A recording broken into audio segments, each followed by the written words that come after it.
একবার শ্রীল প্রভুপাদ ভক্তিচরণ স্বামী মহারাজকে একটি খুব স্পেশাল রেসিপি এবং প্রভুপাদের খুব পছন্দের রেসিপি তিনি নিজের হাতে ভক্তিচরণ স্বামী মহারাজকে শিখিয়েছিলেন।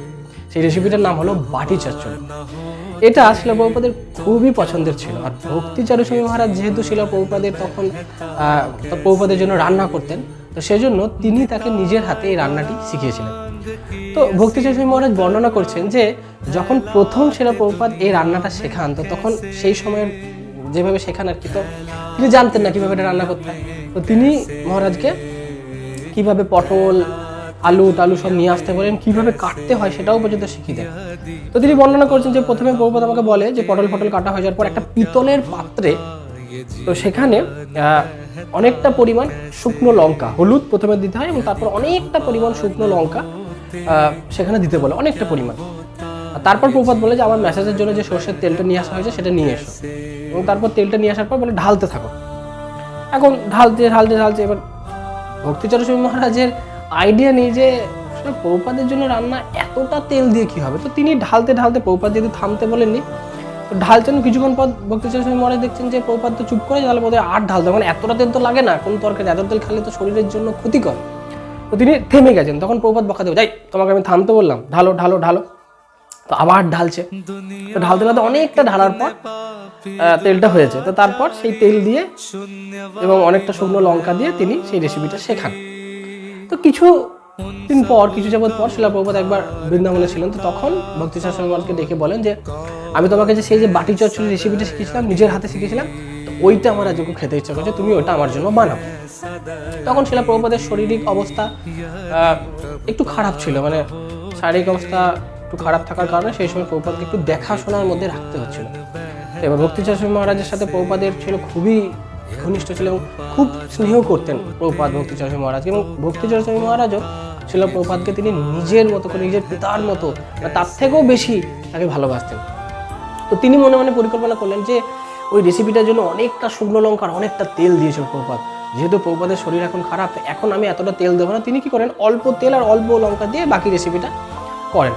তো যেই ছিল প্রভুপাদের কাছে নিয়ে আসা হয়েছে, প্রভুপাদ ছিলেন পারফেক্টলি দেখেই বলে দিয়েছিলেন যে এটা কি রান্না করেছো, আমি তোমাকে এটা নিজের হাতে শিখেছিলাম, তুমি এটা কি করেছো, যা। প্রভুপাদ প্রথমে একটু রেগে গেছিলেন, না আমি এসব খাবো না, তোমাকে আমি নিজের হাতে শিখলাম তাও ভুলে গেলে, যাও আমি খাবো না, যাও নিয়ে যাও। তো ভক্তিচরণ মহারাজ কিছু না বলে মুখ নামিয়ে নিয়ে চলে গেল। তার কিছুদিন পর ভক্তিচরণ মহারাজকে আবার বললেন যে আমি তোমাকে দেখো নিজের হাতে শিখিয়েছিলাম, তোমার আশা করি মনে আছে, তো তুমি যেভাবে আমি শিখিয়েছিলাম অ্যাজ ইট ইজ সেইভাবেই করো, কোনো অ্যাডিশন করারও দরকার নেই, কোনো সাবস্ট্রাকশন করার দরকার, আমি যেভাবে শিখেছিলাম সেইভাবে করো, ঠিক আছে, মনে থাকবে। তো ভক্তিচরণ মহারাজ প্রভুপাদের ভয়ে তিনি কিছু বলেননি। তো তিনি ঠিক আছে করে চলে গেলেন। কিন্তু তিনি প্রভুপাদকে এতটাই ভালোবাসতেন যে না, প্রভুপাদ তো নিজের শারীরিক অবস্থা খারাপ, তো আমাদেরকেই প্রভুপাদের জন্য চিন্তা করতে হবে। তিনি নিজে আরও একটু বুদ্ধি লাগিয়ে তিনি আবার অল্প তেল আর অল্প শুকনো লঙ্কা দিয়ে প্রভুপাদের জন্য করে নিয়ে যান। তো প্রভুপাদ এবার খুব বকা দিলেন, তোমাকে আমি, মানে বকাটার সাথে প্রভুপাদ একটু হতাশ হলেন যে তোমাকে আমি নিজের হাতে এটা শেখালাম, তুমি কি করে ভুলে গেলে বলো তো, কি করে ভুলে গেলে। তো যখন একটু পোলাইট হয়েছে প্রভুপাদ, তখন ভক্তিচরণ স্বামী মহারাজ একটু সাহস নিয়ে বললেন যে প্রভুপাদ আমি ভুলিনি, আমার মনে আছে, কিন্তু আপনি ভাবুন আপনার শারীরিক অবস্থা এখন কতটা খারাপ, এখন যদি আপনি এতটা তেল এতটা লঙ্কা খাবেন আপনার শারীরিক অবস্থা খারাপ হয়ে যাবে না। তখন সেই কথা শুনে, এই জন্যই তো আমি অল্প তেল অল্প লঙ্কা দিয়ে আমি জিনিসটা রান্না করলাম, কারণ শুকনো লঙ্কা শরীরের পক্ষে ভালো না, তেলও ভালো না। তো প্রভুপাদ সেই কথা শুনে হাসতে শুরু করেন, হা করে, বলে তুমি এই কারণে তুমি আমার জন্য এসব চিন্তা করছিলে, তুমি আমাকে সেটা আগে বলো, শুধু আমার কাছে বকা খাচ্ছিলে।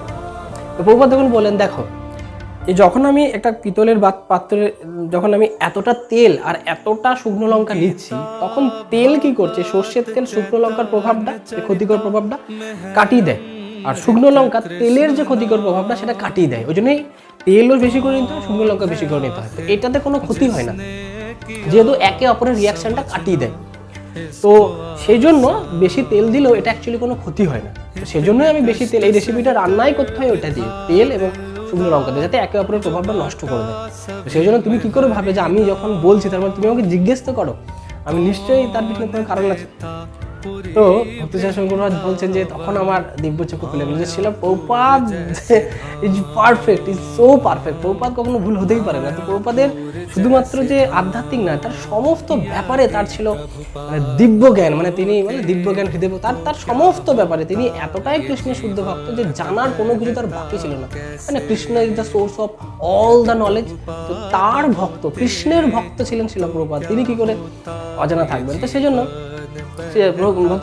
মহারাজ বর্ণনা করছেন যে আমি কি করে শিলা প্রভুপাদের ব্যাপারে সন্দেহ করলাম, যে আমাকে এটা ভাবা উচিত ছিল যে গুরু যখন বলছে আমাকে হয় জিজ্ঞেস করে নেওয়া উচিত যে কেন এটা করলেন, তাহলে ক্লিয়ার হয়ে যাবে। কারণ গুরু যেটা করছেন, প্রভুপাদের মতো যদি শুদ্ধ ভক্ত হয়, শুদ্ধ গুরু যদি আমরা পাই, তো তিনি হচ্ছেন পারফেক্ট। এই ব্যাপারে কোনো অনেক সময় আমাদের মনে এটা চলে আসতে পারে যে এটা কি করে হতে পারে, এটা কি করে হতে পারে। তো এই ব্যাপারে আমাদের কোনো কনফিউশন থাকার কথা নেই। মানে আমাদের বলতে এটা বোধ হয়, কারণ এটা আমাদের ইন্দ্রিয়জনিত ত্রুটির কারণ। আমরা আমাদের ইন্দ্রিয়গুলো ত্রুটিপূর্ণ, তাই আমরা গুরুর কথায় বা কোনো কথায় আমরা একটু সন্দেহ করে ফেলি, কিন্তু এটা কখনোই উচিত নয়। কখনো আমাদের সবসময় ভাবা উচিত এটা আমার ইন্দ্রিয়জনিত ত্রুটি। গুরু সর্বদাই পারফেক্ট। গুরুর কোনো কার্যকলাপ যদি আমরা বুঝতে না পারি, তো সেটা আমাদের ফল্ট। বাট প্রভুপাদের মতো শুদ্ধ ভক্তরা, আমাদের গুরুবর্গরা, পূর্বতন আচার্য বর্গরা কখনোই ভুল হতে পারেন না। তো শিলা প্রভুপাদ ছিলেন এতটাই মহান। জগৎগুরু শিলা প্রভুপাদ কি জয়। Thank you for watching our videos. Be sure to subscribe to our channel. We publish new videos every day, and don't forget to like and share our channel.